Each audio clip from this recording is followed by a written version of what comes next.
Where's my ear gone? Doesn't want to pick up my ear.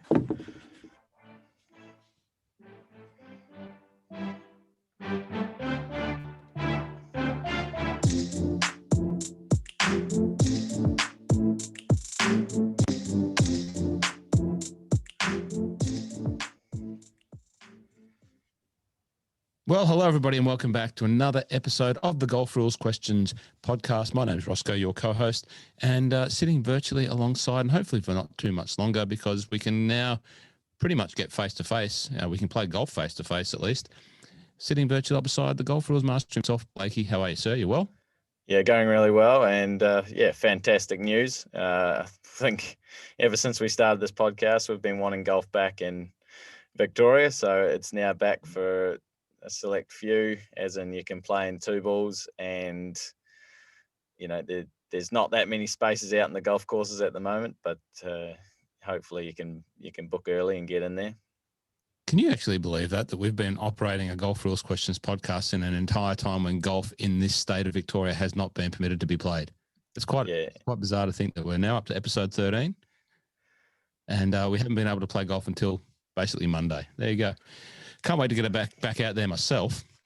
Now, last week, speaking of getting back out there, it was very good to get a little bit of a handle, a little bit of a heads up on some issues that surround us on the golf course in the form of local rules. Now, we talked about that. If you want to catch up on local rules, legitimate local rules, go back to episode 12 and we cover off some of the core ones or the key ones that you may face at your golf course.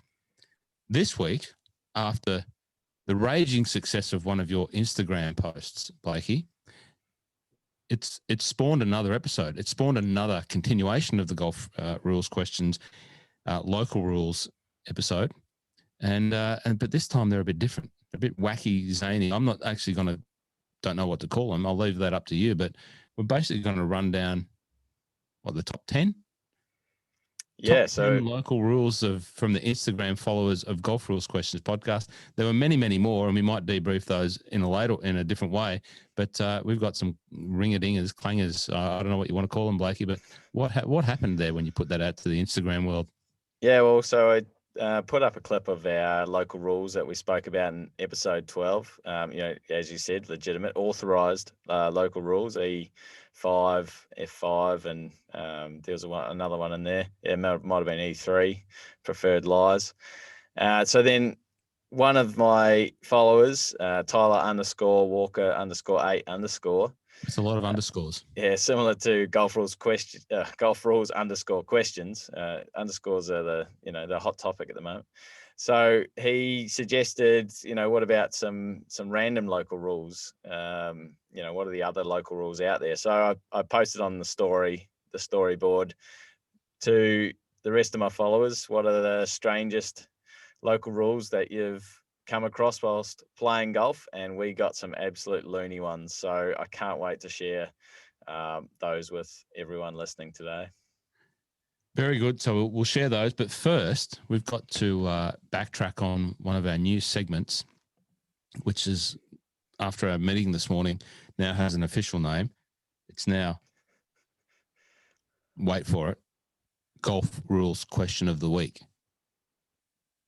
That took a lot of marketing strategy and a lot of meeting power this morning to come up with that name, mate. Golf Rules Question of the Week, not just Question of the Week. It's Golf Rules Question of the Week, and we've got a number of players. What was last week's question? So last week's question: can you declare a ball lost? So can you declare a ball lost? And the answer, what do you reckon the answer was, Rossco? The answer is no. You can't. Yeah.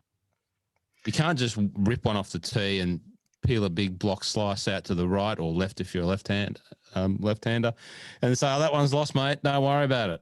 And then just rip another one and play 1, 2, 3 from down the fairway. You can hit a provisional. You can say that your ball's lost. You can say that your ball's lost, but this is what happens.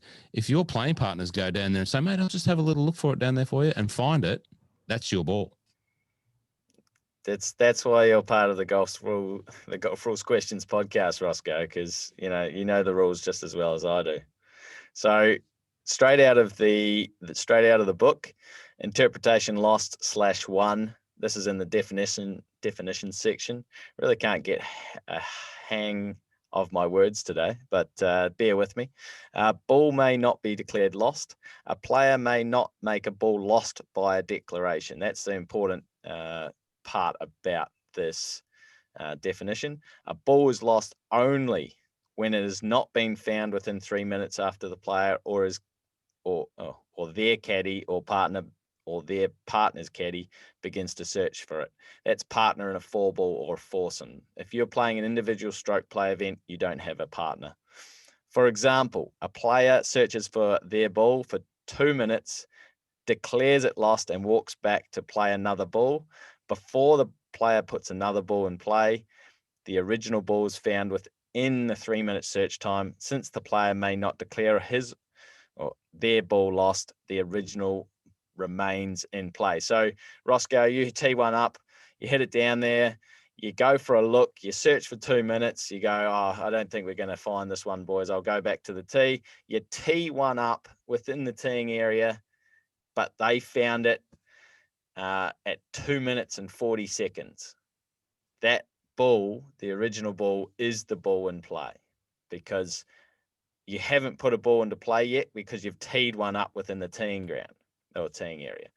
Say a different situation. You're heading into a par 5, the one that's, this might be a bit of a clue, but the one that's behind you in that photo. You're heading into a par 5, second shot. You put one a little bit right, okay? And then, again, you walk down there. You have a look for 2 minutes. You go, oh, I better go and play another one. You were starting to walk back. If you haven't put one into play and they find it within 3 minutes, that's still the ball in play. If you drop one back at your previous stroke made, then you have put a ball into play, and that new ball into play is now the ball in play. So there's a slight difference there of when a ball is in play. But you can't declare it lost. You can ask people not to search for it, but you can't declare it lost. So on that point, asking people not to search for it. So you walk up to where it's obviously in the caca, and in this instance, you've played a provisional. So you've actually hit a ball in the scrub. You've played a provisional. You walk down to where you think the ball is. You can see that it's just, if you do find it, you don't want to find it, and you'd rather play your fourth shot from the fairway. How do you do that? How do you tell people, oh, don't worry about it, boys, girls, don't worry about it, just forget about it? They don't have to act on that, do they? That you can ask and ask politely, and they can say, no, stuff you, I'm going to have a look for it. Or most likely in a stroke play event, they will just say, yep, sure, no worries. I don't really want to bother going in there where there could be snakes or crocodiles or whatever could be in there. Now, in a match play situation, I'd probably go and have a look. I'd go and see if I can find that, because then if you do find it, they're either having to go back to the tee, or they're going to have to chip it out, or they're going to have to take an unplayable in that situation, and it's probably going to be less advantageous than the provisional that's sitting out in the middle of the fairway. If the provisional was sort of stuffed, I probably would just say, yep, that's fine. You don't want to find it and you just want to sort of hit your provisional from the thick rough, go for it. I wonder how many people out there have actually got one of those playing partners / mates / people at the golf club that insist on going in and looking for it, going, I can find it, I'll get it for you, don't worry. And they dive in and find your ball, and it's like absolutely stymied. Are they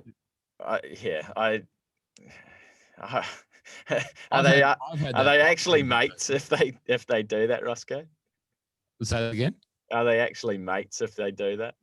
Well, in their mind, like they're trying to save $5 on a golf ball, like they're more Scottish than the stereotypical Scotsman like me. But No, I'm quite happy to forego a ball for the middle of the fairway provisional, but no, there's always.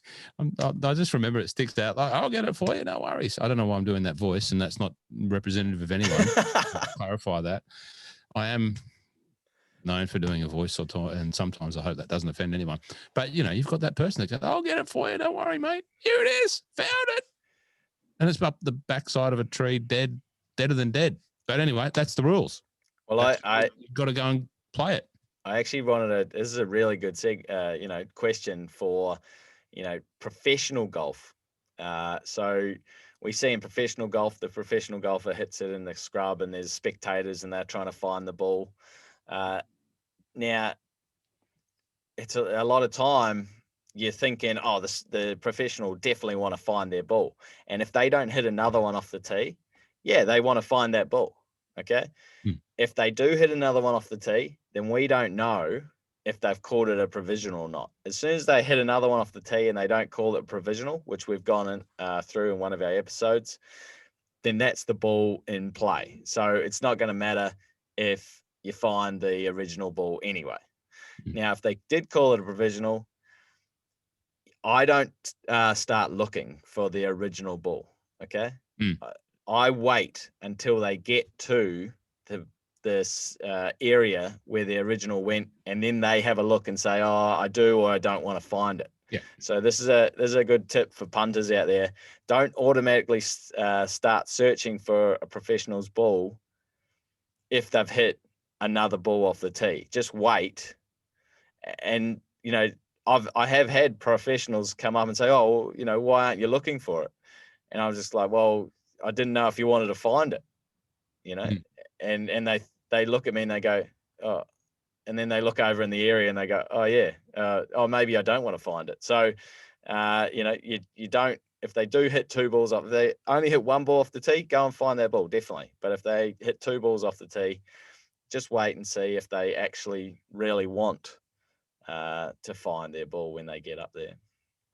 Now, just on finding golf balls, and he has had a mention in the podcast before, and I just want to say big thanks to him again for providing me with a little bit of late night viewing entertainment. That's our very own Australia's very own Wayne Radar Riley, who stood on another ball in the European Tour, Matt Wallace's ball in the side of, I can't remember what hole it was. It was at the Fairmont in last weekend's Scottish Championship up at the Fairmont in St Andrews. And Radar was the man on the ground talking through it and getting the vibe back off the TV guys. Wayne, it's to your left. It's a little bit in line with that blue car. And which blue car? There's a heap of blue cars down there. And anyway, they found Matt Wallace's ball. He stood on it. He came back and tried to insert his authority. And, he wasn't shooed away, but he said, I'll just leave them to it. And off he went. And also, just on that, now let's talk about the Ivors now, because it comes up, because the winner of that tournament, it's not an Ivor. I haven't called an Ivor, but Adrian Otaegui. Oh, is that? I just want to clarify. Don't ask me. Otaegui, La Pirata or Pirata, the pirate. Anyway, congratulations to him, Mr. Otaegui from Spain, for winning that tournament. But on the Ivors, while we are going into segments, because we've just covered one, the golf rules question of the week, the GRQ OTW. There you go. I like to abbreviate things as well. But, Andy Webster, Webbo. Webbo. I've got to apologise. I'm sorry that I not only got the 1744 wrong, although I did say I got it right once in that episode.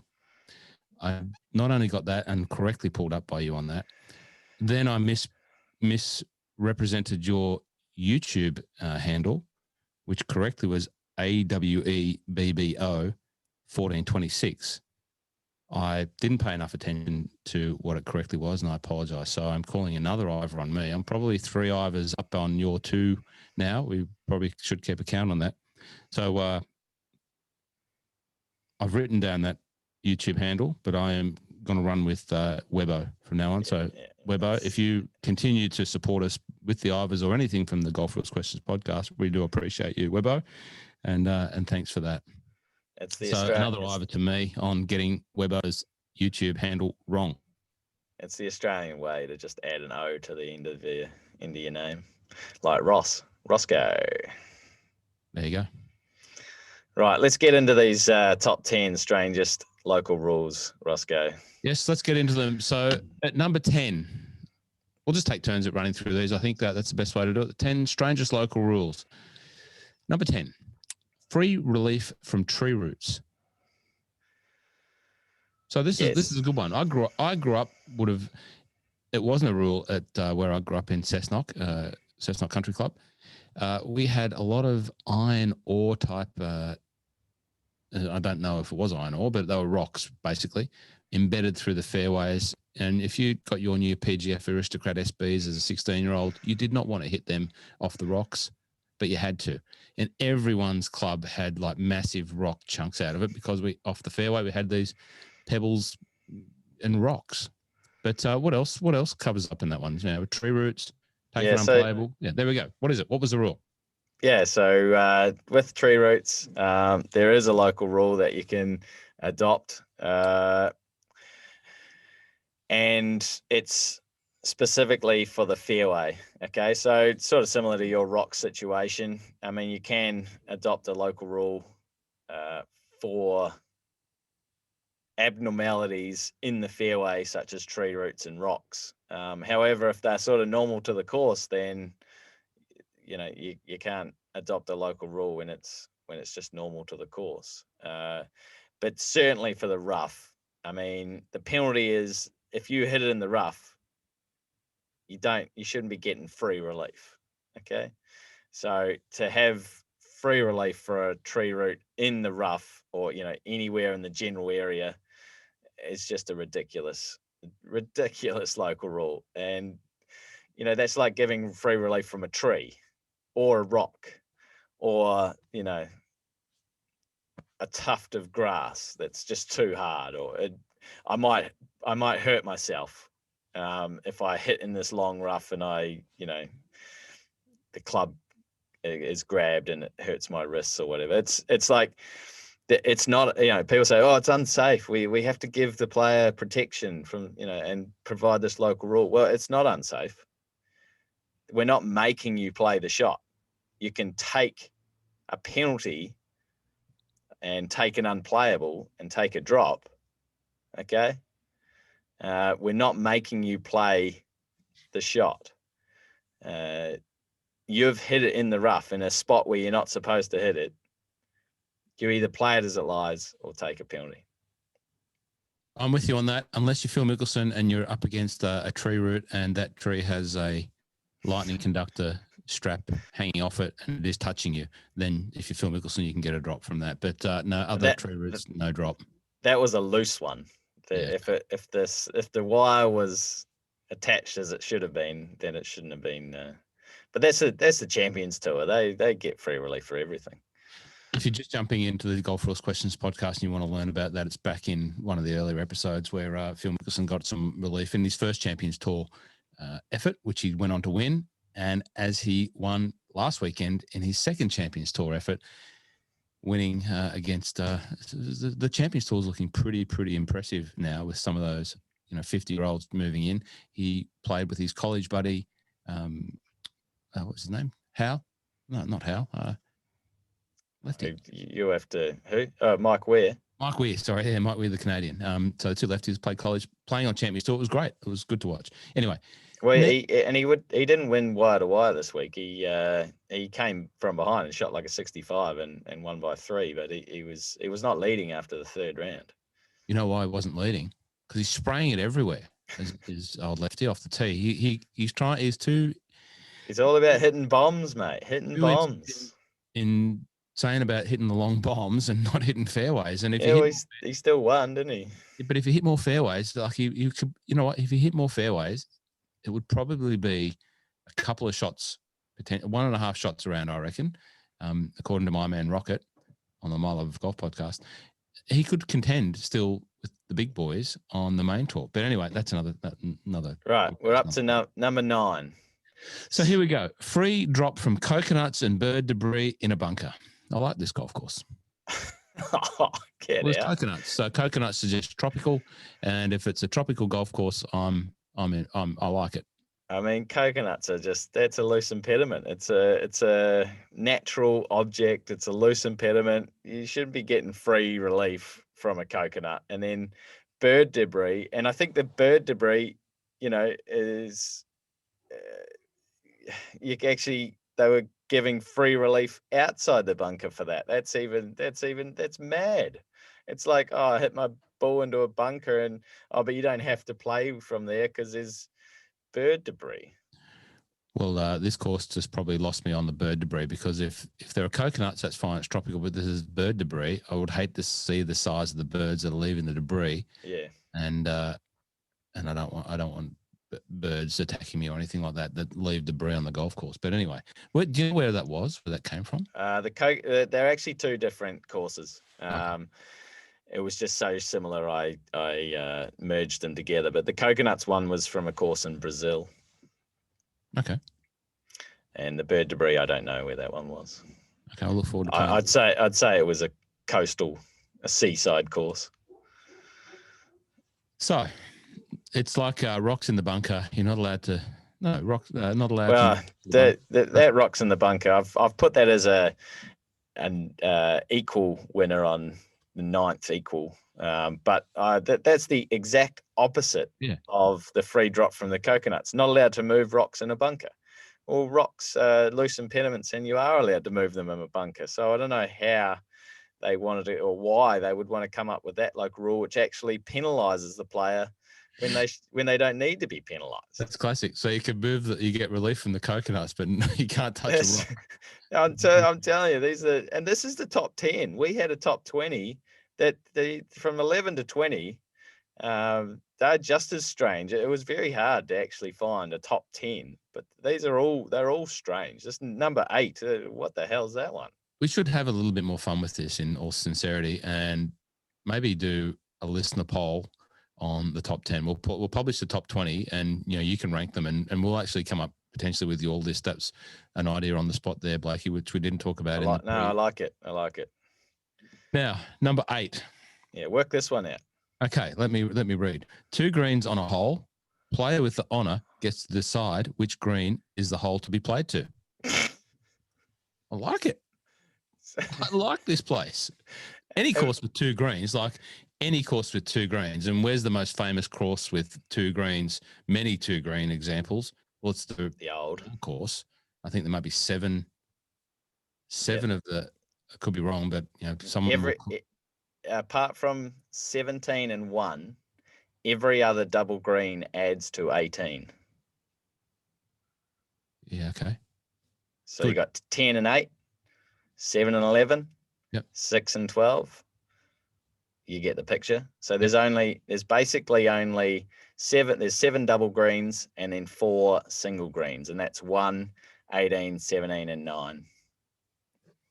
Now, before we go on and clarify this local rule, I have actually played a little backyard course in Greater Melbourne. No, it's not Greater Melbourne. It's outside of Greater Melbourne.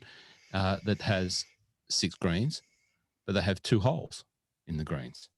And when you play that to that green from one direction, the pin is in one hole. And then when you putt out from that direction, you move the pin to the next hole because you play to that green from another direction and therefore another pin position. Very clever. What course is that? Oh, it's a private course. Someone's backyard. It's basically someone's backyard. Right. You can see it on my Instagram. If you go to ross.flanagan.golf, there's some pictures there from that place, and it's unbelievable. How good would it be to own a golf course? It was an experience to play it with the owner, and it was immense. Anyway, but that was one example, sort of as close as I get, other than the double greens of the Royal and Ancient at St Andrews, which was a phenomenal experience.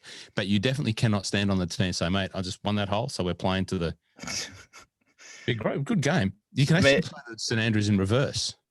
That's right. That happens once a year. My friend Chris Wallace was telling me about that. He's a member there. So with number 8, 2 greens on a hole, there's a layout that everyone has to play for the competition, and you can't just be chopping and choosing which holes you're going to or which holes you're going to play to, which greens you're going to play to. So this is just, I'm sure it's not a competition thing. It's probably just a social thing, but it's just still a very strange local rule. I like the sound of this course. I'd like to know where that course is, and I'd like to visit it one day if at all possible. As I'd like to visit your friend Chris Wallace at St Andrews next time I'm in Scotland. Chris, if you're listening, I don't know, you probably are. Can't wait to have a round at St Andrews with you. Thanks for the invitation, self-invitation, I mean. Number 7, members relief. If you hit into someone's backyard, you must take free relief. Oh, sorry. I'm just trying to think of all the times that I've hit into someone's backyard and been penalised. This should be out of bounds. You must take a penalty. That's it's not even in the boundary of the course, and then they're just giving them free relief. Like, you've hit a terrible shot. Oh, it's okay. Just take free relief. There's a great Instagram meme type video where someone's house is on the back of a course, and when they get a ball in their backyard, the owner of the house dives out into the backyard, lays down on the ground and pretends if he's been hit by that ball. My friend Stuart McPhee actually sent that through to me on email 2 days ago, just showing me that one where the guy in the backyard pretends to have been hit by the ball. There's thousands of videos like this. It's an unfortunate set of circumstances when houses are near golf courses and they do receive errant balls into the house. And, as a young fella, as I mentioned before, playing in Palm Springs, we had never seen a house other than one house, and I'll come back to that house. But in Palm Springs, there are houses all through the golf courses, and people are sitting in their backyards, and the young boys that we were hitting shanks and hitting balls into the grills, and it was insane. Plus the fact that we had carts on concreted car paths, it was insane. But we never seen houses, let alone bouncing balls off roofs and that sort of thing. But back to Cessnock Golf Course, on what was the 11th hole, near the green was a house, and that house received a number of balls over the time of the golf hole being there, and sued the golf club and was successful, I believe, for damages to it's who what's the right answer? If you live near a golf course, you've got to expect that balls are going to come in your backyard. If you see the ball and you want to chuck it back over the fence, that's the only free relief you can get. What happens in that situation? If someone sees the ball come in, chucks it back over the fence and says, "Hey, get that out of here." The ball was out of bounds, so the ball was out of bounds. You can't have someone chuck a ball back into play that was out of bounds. How do you know that? What if you don't see the person chuck it over? If you never know, and no one knows that the ball was out of bounds, then the ball was never out of bounds. So it's back to the 95%. So if you think the ball's gone out of bounds and you're 95% and you've hit another ball, and then you get down there and you see it fly over the fence because there's someone unhappy that your ball's in the backyard, your ball ain't in play. That's right. But if your ball was in the middle of the fairway and you're going, oh, it must have bounced off the roof or the garage or a tree, and you have no evidence to suggest otherwise, then you just play it as it lies. And the evidence that would suggest otherwise, you've heard a big bang off a tile or a tin roof or something like that, and then you find it in the middle of the fairway, then you're good to go. Okay, number 6. Number 6, yes. This will do. I don't get this one. This will do. The great company from Ireland who make some ball markers very happy, because I think a lot of their ball markers they make are without this. No ball markers with spikes on the bottom. So if you have a ball marker that has a spike on the bottom, which isn't that common these days, but you still get them, you can't use it. That's a local rule. But how damaging is a small spike on the bottom of a ball marker? Maybe they had someone who fell over and the spike from the bottom of their ball marker intruded into their thigh and gave them a dramatic thigh injury or something. Wow, you're really stretching that one. Yes, that's my job. Maybe someone tried to use a ball marker that was the size of a pizza or something. I just, you can repair damage on the green now. Surely the spikes on the bottom of the shoes would cause more damage than one spike on the bottom of a ball marker. Of course I would. So why have a local rule for that? I need to dig into that one a bit more. Do we know where this is? Is there anything here able to be named? No. Just on that, and just to add a little bit of colour, and it's not relative to the spike and this local rule, but this is one thing don't do. And we learned this not the hard way. We were silly. So, when you're playing nearest to pin and your club puts out the nearest to pin marker, and then also the little flat disc, which has usually got a spike on the bottom of it. Well, if that flat disc is in your way of the putt, but you don't want to lose the spot where the nearest to pin marker is, don't scratch into the green and put a little V or something like that where the nearest to pin marker goes. Just a word of advice. You've been seeing it for years and years and years. It's an old school way of just marking that and someone just scratching the green. Well, and can be a habit. And it was a habit that probably I had at one point. And when we got the new greens at my home course, my good friend Dennis Armfield from the Carlton Footy Club at the time had a ball in his way. He was nearest to pin. I picked up the thing and marked it, wrote his name on the thing, and then he got a letter from the club saying, "Hey, Dennis, don't use the marker to draw a spike mark in the green. Don't do that again." It was actually me. So I had to fess up. I've never understood why people do that either. I don't understand why. Like, I just put it like a little bit bigger of a hole, so that you can remember where it is, because it's not going to be. Well, it's a good point. What is the appropriate way to mark it? Yeah, put a little bit bigger of the hole. Yeah, and I'm not saying like a bigger, like twice the size hole. It's just a little bit bigger, so that's where it was. But so just leave it sort of just, and then you just sort of leave it off to the side at equidistant sort of point, so to just come back there. I mean, measure it up, people. Yeah, definitely do not scratch in the green. I've never, it's a bad habit. And it still exists. You still go to some clubs. I know it does. A lot of the more traditional members that have been doing it for years still do it, but don't do it. Don't do it. There we go. Number 5, Blakey. This actually, can we just on that? Can we jump to number 4, because number 4 is so relevant to what we just talked about? Okay, well, let's go to number 4, and then we'll go back to number 5. Yes, number please. 4, not permitted. I can't believe this. I'll start again. I know. I've read it several times now, and I still can't believe it. Not permitted to repair pitch marks on the green. That's just, you can't do that. That's the stupidest local rule of it. It's just dumb. So why are we saying don't repair pitch marks on the green? Why? If you fast forward to this point and you come in, you stop and you're going, what are these guys talking about? This is a local rule that is in place somewhere, and someone has sent it to you as a strange local rule that they play at a place where pitch marks are not permitted to be repaired. It blows my mind. I can't get over this one. Like, it goes against everything that we encourage people to do and we tell people to do. Repair pitch marks. Exactly. Now, back to the community service announcements that we sometimes give out. Excuse me.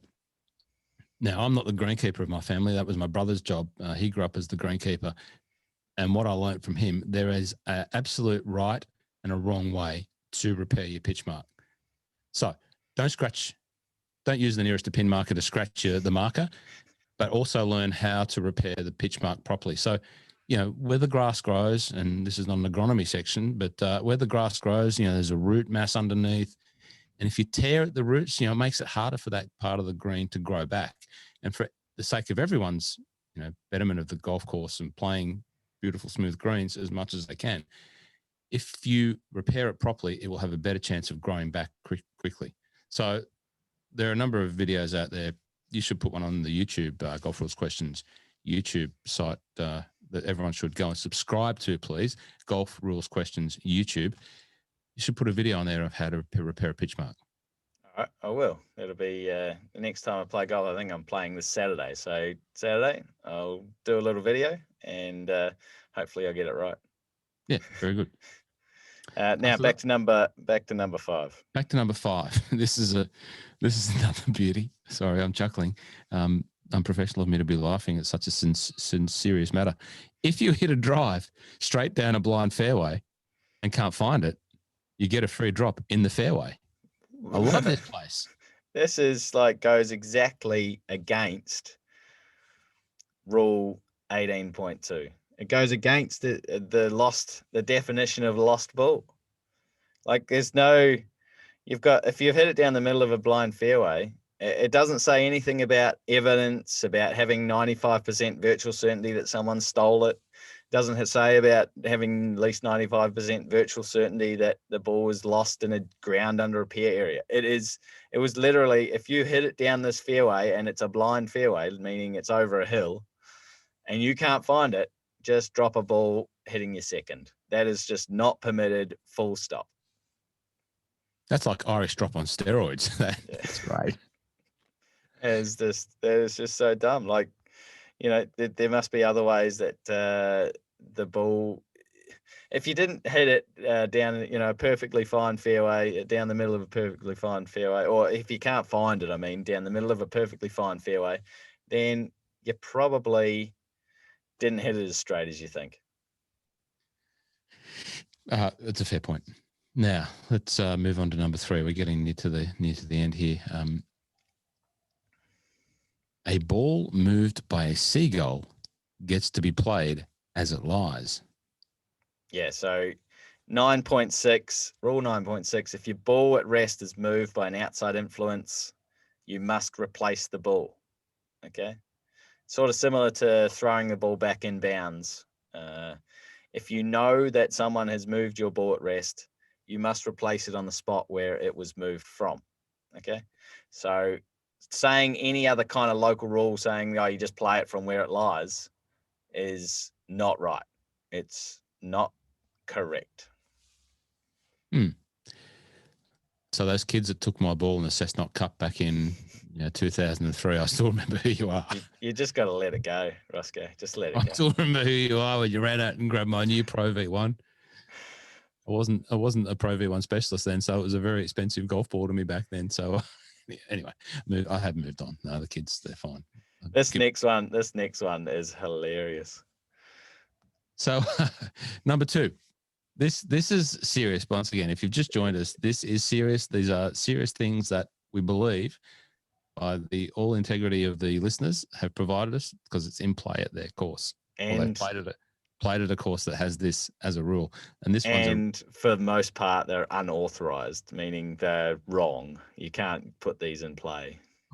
I want to go and play at some of these courses. So at this place, you can gather sand within the bunker to build a mini sandy lie as a result of not being enough sand in the bunker. That's fair, isn't it, Blakey? Oh, why even have bunkers at the course? Scoop up a little bit of sand, just tee the ball up there and get out of the bunker. So you still get the effect of being in the sand when there's not enough sand to be in the sand. How about you just fill in the bunker and make it a grass bunker, or make it a rough area, or just cut it and make it fairway. Do not have bunkers at this course. You can't hit your ball and then go and put sand under it to reflect the sand that should be there because it's a bunker. It's not a bunker because there's no sand. That's where you have to carry a sand bucket so you can in the bunker. No, not for the divots, because the fairways are dirt anyway, but you have to carry a sand bucket to put the sand in. Imagine that the starter saying, "Excuse me, young Ross, can you please take a sand bucket out there and fill in some of our bunkers?" I didn't understand that. Was that an accent? Was that a voice? I had something in my throat, sorry. What can we just clarify? What good? I'll give you some points for it. What accent was that? It was a worldly accent. It was kind of, it's many accents merged into that voice there. If you are listening, and thank you once again for listening, if you're a fan of an accent or a character, and you would like Blakey to do some, please let us know. If you want me to do some, I'd have a crack too. But as long as you're not offended, if you are offended, then we won't do it. But if you want Blakey to do some more character voices, please let us know. We could start we could start a start a tee. Send in your name and the golf club that you represent, and we'll give you a time that you're teeing off. And next to the tee. Jeez, he's having a crack at an Ivor. Well, in all seriousness, it's fairly hard to say in all seriousness because there's nothing about this podcast so far that's been really serious, because these rules are a joke. Can be otherwise described as a joke. But they are in existence. So it's only natural that after 12 of the most serious golf rules episodes that you've ever heard in the golf rules podcasting world, that we have a bit of fun, and that's what we're doing. And I hope you enjoy. So number one, I actually think I might have a drum roll here. Might have a drum roll. Oh, you got one? I could create. I don't have a drum roll, so I'm not programmed enough. Sorry. Okay, number one. Wait for it. You have to pay approximately, depending on currency exchange rates at the time, $2 for hitting into someone's house in Indonesia. That's fair enough. Contribution towards the potential intrusion into someone's house, disrupting their personal time, maybe damaging. So you just leave a donation to the gurus there. It kind of tells you the house value when it's only $2. Well, might just be a token. It's just like the incentives. It's like playing for $1 on a hole. You don't want to lose $1, do you, to your mate? So you don't want to hit it into your mate's house to lose $2. So, it's just that positive pressure. Don't go in the house. You got to pay the $2. But that's classic. I would like to know where that is. I'd like to go to that course too and hit them into houses and leave $2 everywhere. No, I wouldn't do that on purpose. I mean, well, that's the thing. It's not going to, the ball is going to cost more than $2 over there, isn't it? Who knows, David, where these things have come from? But that's number one on the weird, wonderful local rules that do exist in the world, as according to you, our listeners. Thanks very much for that. There are a couple of other special mentions, and well, they're going to be in our top 20. But you're more than welcome to mention a couple, because it was hard to leave them out of the top 10. I tell you. Well, we'll come back to everyone and get everyone to vote on what their best are, and we'll do something there and have a bit more fun with this. But one of that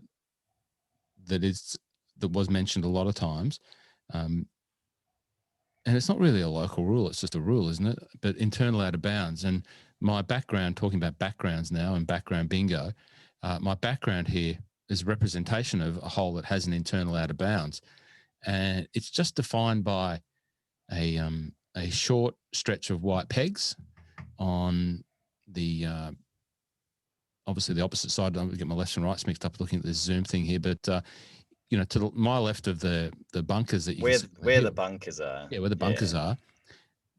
If you were to play down over those bunkers further left than the desired shortcut of that hole, you would be playing down what is the ninth hole of that particular course.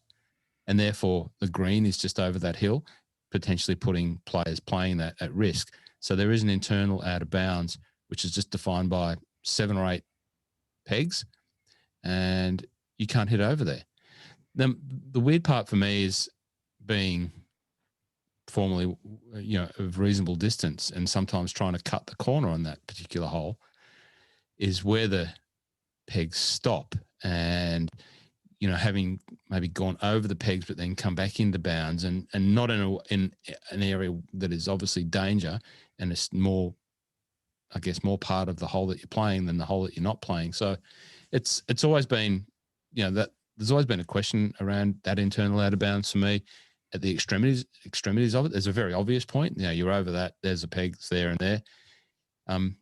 What happens there, David? This is travel over it, but then you sort of come back into what might be considered back in play. Yeah, so let's go through internal out of bounds in a bit more depth. So you're talking about the hole that is in your background bingo actually having internal out of bounds. And what is internal out of bounds? Well, out of bounds itself is about, you've got the boundary of the course and you go outside of that boundary.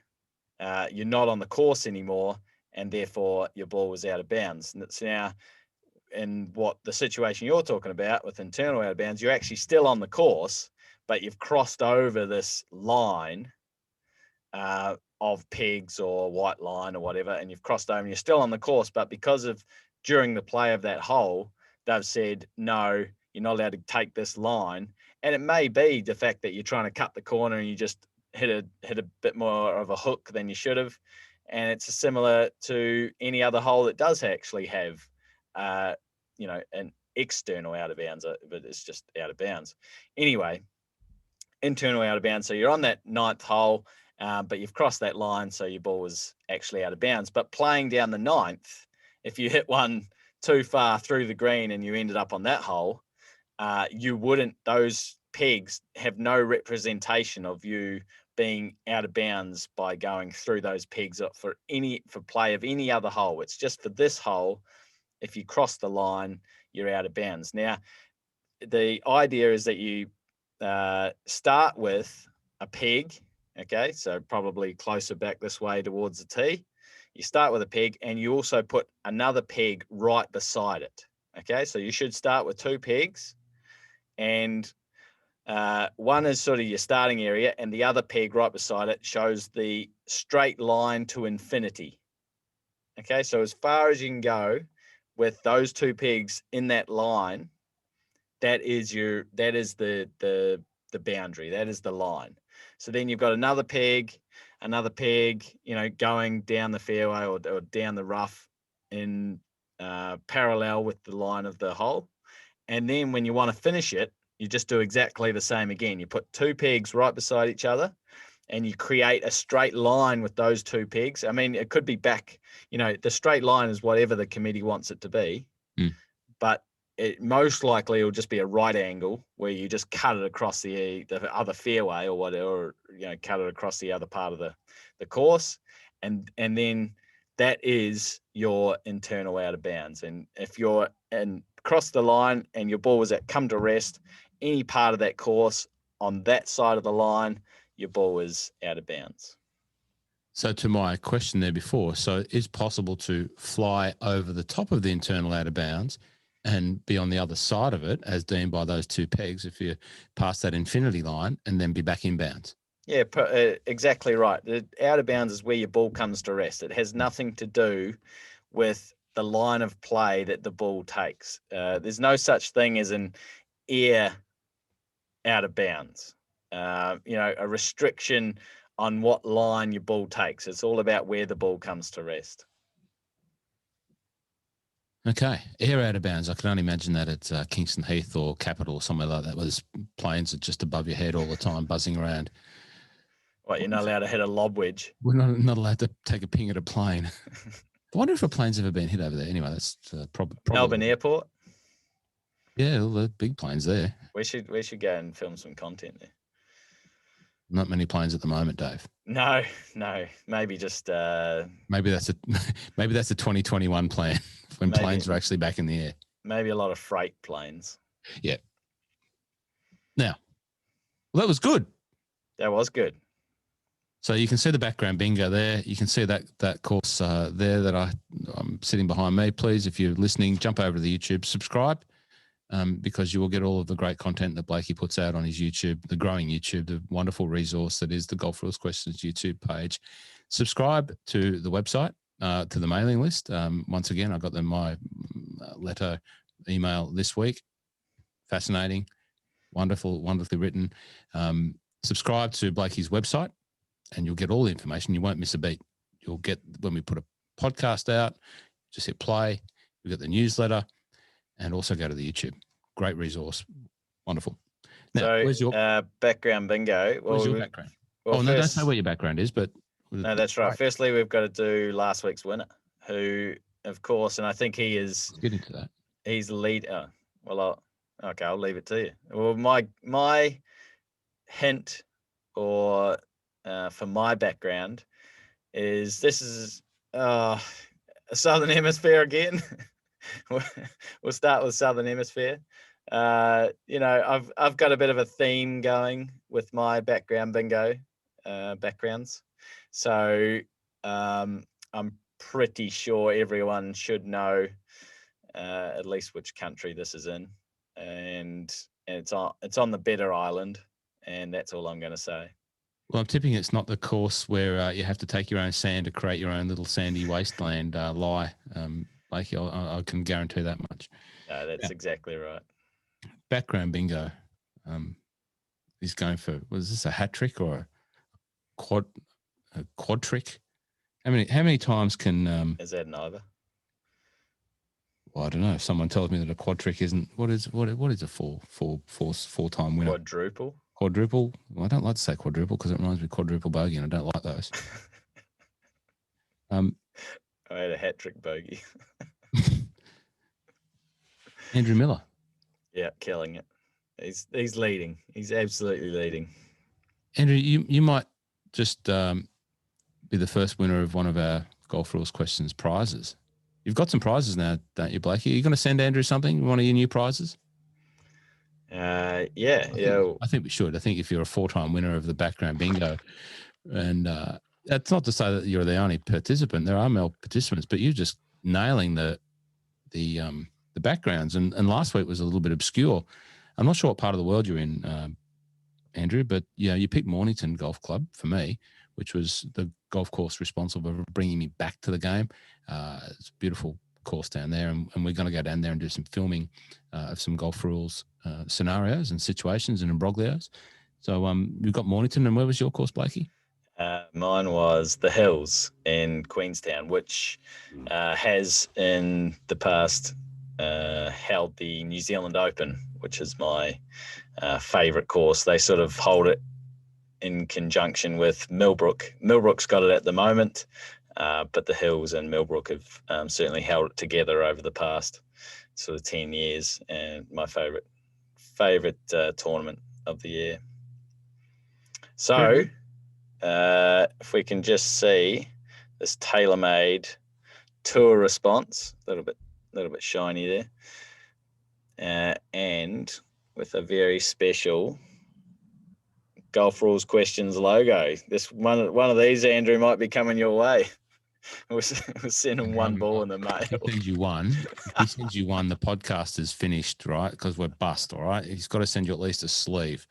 Okay, so that's for those of you listening, what Andrew Miller, who's been a regular contributor to the background bingo, it's just our way of having a bit of fun and drawing some attention to come and look at our mugs over on Blakey's YouTube and showing some nice courses to boot.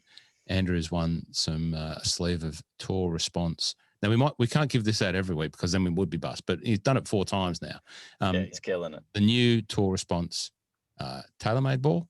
So that's one of the new ones from those guys, and it's like a TP5, but a little bit softer compression, urethane cover. So it's a ball that really does suit most people, and has the urethane cover, which gives you that stopping power, soft feel, great straight distance off the tee, but the tailor-made tour response with the Golf Rules logo on there. The wonderful Golf Rules, little kangaroo. I hope you're from overseas. Is Andrew from overseas? Yeah, definitely. Just send a kangaroo overseas. Yeah, he can hop over there. Very good. Well, that was fun, Blakey. It was good to have a bit of fun with some real life situations, but unreal situations nonetheless. Yeah, I could, like, I saw the responses and I just couldn't believe it. It was we got fantastic engagement, and people really loved loved reading through them all. And I just had to share them on this podcast, and we did absolutely have some fun laughing at how ridiculous those local rules are. Well, I think that draws us to a close for this episode. Thank you, everyone, for listening. Sorry, Rossco. Oh, sorry. Roscoe. What? You got something for me? The GRQ. Oh, gee, how could I forget? RTW. The GRQ RTW, the Golf Rules Question of the week. Oh, was it? Of the week. GRQ. OTW. OTW, sorry. That's an Ivor already. Right. Okay. Blakey, what is this week's Golf Rules Question of the week that people can listen in and answer back and tell you and communicate with you? Okay, the GRQ OTW is an one single animal footprint ground under repair, for which you can take relief under Rule 16.1. Is one separate individual animal footprint considered ground under repair? One single. Yes, one single. So not a pair. Is it like, are we talking like a one-legged animal or something like that? Or is it? Well, maybe it's really soft ground. Okay. And they've stood on that soft ground. They've also stood on the hard ground and not created an imprint around it. Okay. So they're obviously just walking through the area. Mm-hmm. But they've created an imprint in the soft ground. It's not surrounded by any other kind of animal workings. It's just one single individual animal footprint. Is that considered ground under repair? Examples of animal footprints that you've come across in your time on the golf course, Blakey? Oh, well, kangaroos, definitely. Places like Anglesea and Lakes Entrance, Malakuta, full of kangaroos. Deer prints, deer hoof print. Obviously cows, if they've got out into the golf course. Some courses that I've played at have sheep that roam the golf course, and they actually have fences around the putting green to keep the sheep off the putting green, but they're allowed to graze on the fairways and rough. So yeah, plenty of hoof prints or footprints. Did you know that a sheep obviously has a hoof, whereas a kangaroo has a footprint? Once again, delivering value to the listeners. and a dog has a paw, obviously. Okay. Hoof.